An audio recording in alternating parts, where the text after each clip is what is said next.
I guess just what does it mean for you, an Oklahoma kid, to be playing in what could be the last Bedlam? I mean, it's a great feeling. You know, this will be my second Bedlam. I didn't know much about the Bedlam history growing up, but I mean, now that I know more about it, I think it's a pretty special deal. But like I said, we just got to go out there and play it like it's another regular game, regardless of it being Bedlam. I know the energy is going to be up, everybody's going to be excited, but it's just important that we don't go outside the box and play out of our game just because it's Bedlam. We still have to go out there and play hard and fight because we still got more games to play after OU. You were here in 21, right? You were just injured. Yes. Were you on the sideline? Yes, I was on the sideline. What was that like? Because the sidelines are close.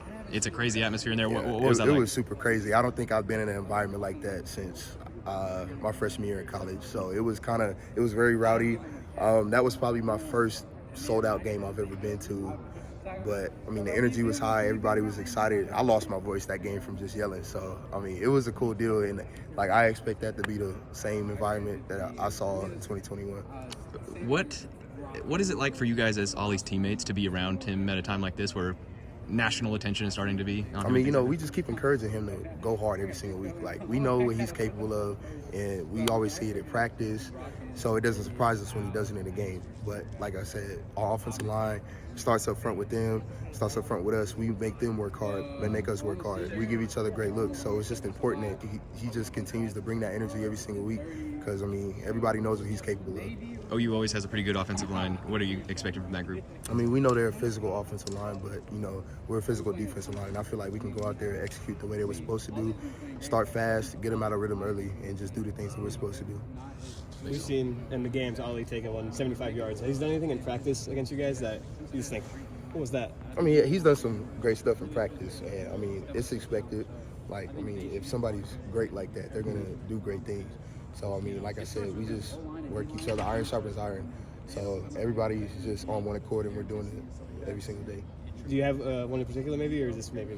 It's just in general. I don't have one in particular. Okay. There will be times, I think, just within the last couple of weeks, like pretty much first play, he houses one, and then you guys have to go back out there. Yep. Are you ever like, hey, maybe take 3 plays? No, I can get a breather? mean, if we could put points on the board as fast as we can, I mean, we'll take that every single time. So, I mean, we're always excited about that. Was there a time that you knew that Nick Martin, to the outside, kind of came out of nowhere? Was there a time that you knew, hey, this kid's going to be pretty good at linebacker? I mean, I knew last year he was going to be special. Regardless of him, he may not have played as much last year, but, I mean, his closing speed is, like, amazing. Because just watching him chase down the KU quarterback, they were talking about how he's, like, one of the fastest people in college football. And I'm like, I mean, that speaks to Nick Martin. Like, he's got to be one of the fastest people if he's chasing him down. But, I mean, he's great at football. He knows a lot about it, and he's fundamentally sound and he's a great communicator.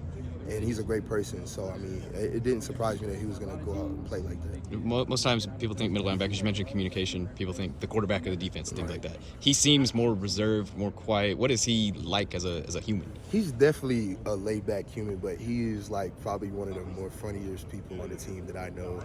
So, I mean, he's calm and collective, but when you see the other side of him, like, it's just funny to see it because for me, I'm more a reserved person on the team too. So I mean, when I hang around somebody like him, I feel like I could be myself, you know. And, I mean, I feel like that with everybody, but just like when it's just me and him, I feel like I can be myself. But I mean, he's a great communicator, like I said, and he brings the energy every single day. Thanks, Colin.